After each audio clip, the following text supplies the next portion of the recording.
You know, if you've ever been asked to mentor a really promising engineer, someone who wants to make that jump into technical leadership, Mhm. you, Hmm. you pretty quickly realize the advice has to be about character, not just code. Mm. The Absolutely. gap between a brilliant coder and a truly effective leader, it so often comes down to these internal principles. It's sort of the silent failing of so many tech orgs, isn't it? We get so good at training people on how to run a sprint meeting or, deploy a container, Right, the mechanic. the mechanics exactly. But we completely fail to provide the moral scaffolding, I guess, the character traits you need to actually handle the weight of all those technical responsibilities. So Absolutely. And that's why we're doing this deep dive today on a framework that honestly is surprisingly powerful. It's titled Virtue as a Blueprint for Technical Leadership. And it's a bit of a radical idea. Our sources here are basically connecting ancient ethical philosophy, like straight to the daily grind of modern software development. Which sounds a little abstract, but for you, the listener, the value here is huge. It really is. Yeah. Think of this framework as a kind of structural shortcut. It takes this fuzzy idea of good character and it makes it concrete. It gives you a timeless foundation for what good leadership actually looks like using the four cardinal virtues. Okay, so let's start right there with the title itself. Virtue as a Blueprint. Mm. Why blueprint? I mean, a strategy can change, guidelines are flexible. What's the significance of calling it a blueprint when we're talking about something as fluid as leadership? Well, that choice of language is it's so intentional and I think critical. Okay. A blueprint, it implies a fixed, non-negotiable foundational design. It suggests that these four virtues aren't just optional soft skills you pick up after you master your tech stack. They're not just nice to haves. Not at all. They are the load-bearing pillars of your leadership. Yeah. If you start compromising on one, the entire structure, your team, your system, it will eventually become unstable. I can see the tension there immediately. I mean, tech environments are all about volatility, right? Yeah. Our stacks change, market demands, they shift weekly. So how does basing leadership on a fixed blueprint avoid creating a leader who's just rigid, someone who, resists the necessary iteration? It's a little counterintuitive, I'll admit, but the stability of the foundation is actually what allows for more flexibility in the structure you build on top of it. How so? Well, if your decision-making framework is stable and principled, meaning you consistently approach problems with, say, fairness and foresight, you can afford to iterate really quickly on the technology itself without sacrificing the integrity of the team or the system. Right. A leader without that internal anchor, they just end up chasing quick wins. They're only optimizing for whatever the metric of the week is, and that just leads to burnout and massive architectural debt. So the blueprint forces a long-term view. Precisely. It completely changes the goalpost from how fast can we ship this feature to something more like how responsibly can we build this system and lead this team so that it sustains quality for the next decade. It demands you optimize for integrity. Which is a huge mindset shift. And that brings us to the core idea of the source material, which is translating those big philosophical virtues into specific, measurable leadership skills. Yes, this is where they bridge millennia of philosophy right into like a modern performance review document. Right. But before we get there, maybe we should quickly define what we're talking about. The four cardinal virtues they're thrown around a lot. Good point. Yeah. Yeah, we can't really talk about the competencies without the source material. Yeah. So really quick, in short, prudence is basically wisdom or foresight, the ability to judge a situation correctly. Okay. Justice is fairness, pretty straightforward. Fortitude is courage and resilience. And temperance is restraint or self-control. Okay, so with those definitions, let's talk about that translation process. The framework reframes a virtue as a competency, and this is where it gets interesting because doesn't this risk reducing a really profound moral concept to just a corporate checklist item? That's a totally valid concern. The risk is there, but the intention is, I think, really positive. In any professional setting, a competency is something you can measure, right? Something you can observe. Sure. So by mapping virtues onto competencies, the framework makes character actionable. It makes it accountable. So if a tech lead is struggling with team morale, instead of just vaguely telling them to be a better person. Which is not helpful. Not helpful at all. You can instead identify which virtue competency is lacking. Maybe it's justice and how tasks are allocated. And then you can develop a real, measurable plan around improving that specific skill. So it gives us a language. It lets us talk about these soft skills in a real engineering context. We can move past Joe's a good guy to something like Joe demonstrates the prudence competency by consistently ensuring rigorous threat modeling before we integrate new dependencies. Exactly that. It operationalizes character. Yeah. And the fact that the source material presents this stuff in videos just underscores that this is all about accessibility. It's for the tech lead who needs an immediate applicable tool, not, dense theory. Okay, that focus on accessibility is a perfect transition. Let's get to the most important part, the actual specific leadership skills that come out of this. This is where the rubber meets the road. It is. If the goal is a cheat sheet, what's on the sheet? Let's break down these 4 virtues and the technical pain points they actually solve. Sounds good. Uh, We can start with prudence or foresight. In a tech context, this competency is all about managing risk and complexity before they blow up into failures.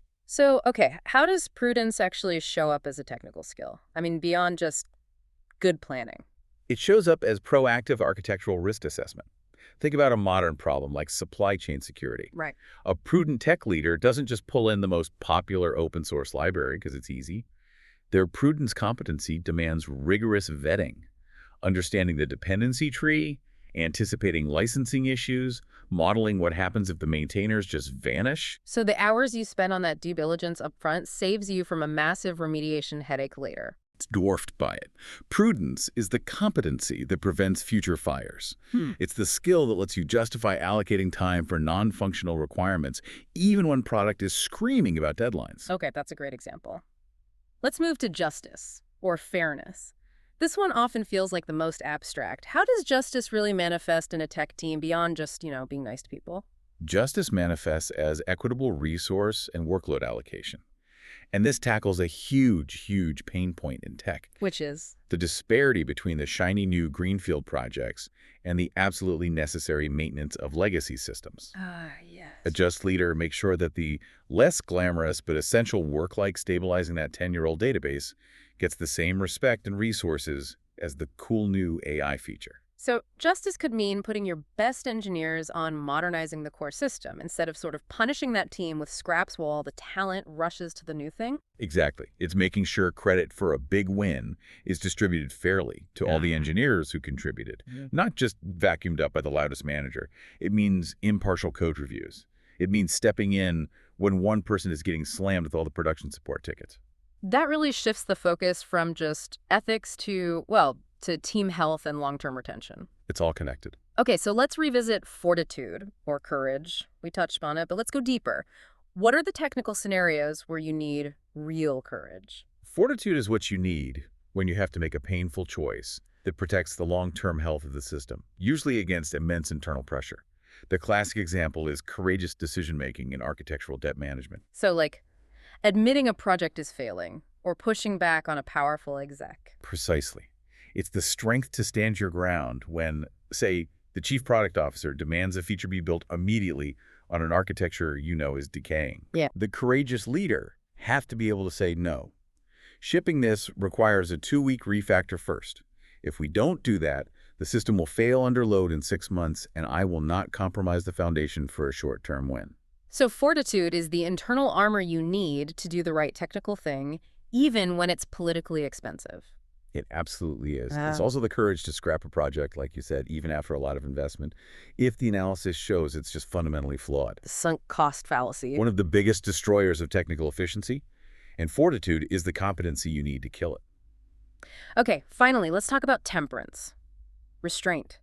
This one seems so personal, but how does it translate to a measurable technical competency for a whole team? Temperance translates into managing scope, focus, and impulse control and development. Basically, temperance is the opposite of shiny object syndrome. A leader with temperance resists the impulse to introduce the latest, coolest framework just because it's cool.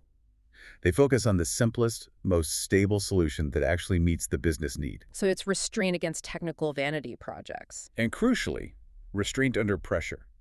When the system is down, alerts are screaming at 3 a.m. Temperance is controlling that urge to push a quick, untested patch that might just make everything worse. The measured response. It's the measured step-by-step approach. The source material also says it applies to managing team bandwidth.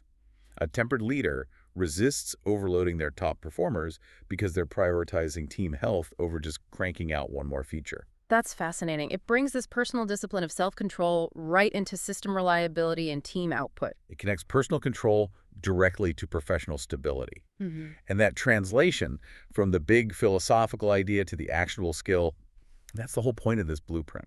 So if we pull it all together, it's this really elegant structure. You start with the four virtues, you apply the blueprint translation to a tech environment, and what comes out are these specific, measurable competencies, Like prudent risk assessment or equitable resource allocation. which then become the skills of a truly effective leader. It gives you this crystal clear lens to evaluate not just what a leader did, but how they did it, and what internal character trait was driving that decision. Exactly. This has been a really necessary deep dive. The power of this virtue as a blueprint idea is that it takes this timeless wisdom and applies it to solve these intensely modern problems of tech complexity and people management. And for you, the listener, this framework equips you immediately.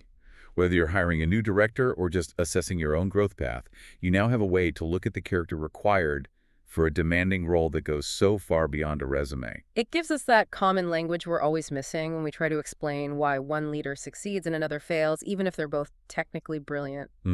It forces us to ask, are they just managing the technology, or are they truly leading with integrity? So, since these virtues are being translated into such specific competencies, let's leave you with a provocative thought from the source material. If you had to pick one of the four cardinal virtues, prudence, justice, fortitude, or temperance, which one would be the most challenging to actually implement practically when you're leading a modern engineering team?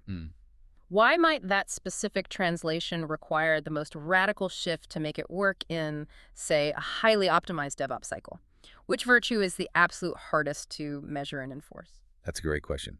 It might be the one that clashes most directly with that constant need for speed. We'll leave you to ponder that until the next deep dive.